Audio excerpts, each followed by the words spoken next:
గురుగారు, మిథున రాశి వారికి ఈ వారం ఏ విధంగా ఉండబోతోంది? మిథున రాశి వారికి 3 గ్రహాలు అనుకూలిస్తున్నాయి తల్లి.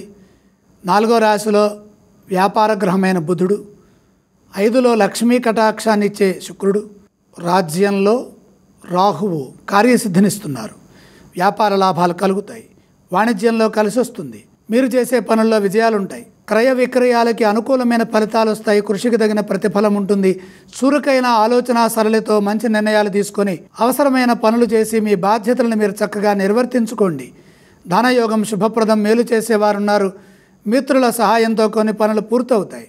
వారం మధ్యలో ఒక పని పూర్తవుతుంది.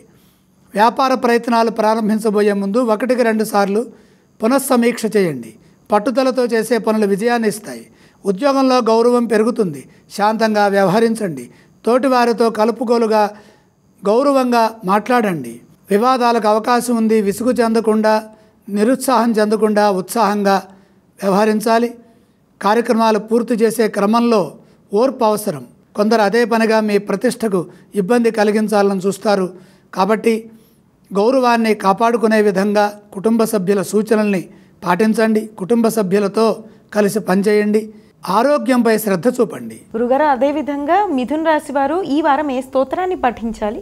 మిథున రాశి వారు సూర్యనారాయణ మూర్తిని స్మరించడం మంచిది. గురుగారు, మిథున రాశి వారు ఏ ఆలయాన్ని సందర్శిస్తే శుభ ఫలితాలు కలుగుతాయో తెలియచేస్తారా? సూర్యనారాయణ మూర్తిని దర్శించాలి. అలాగే ఈ రాశి వారు ఏవేవి దానం చేయొచ్చు? సూర్య స్మరణ, సూర్య దర్శనం, ఈ రెండిటితో పాటు గోధుమలు దానం చేయండి.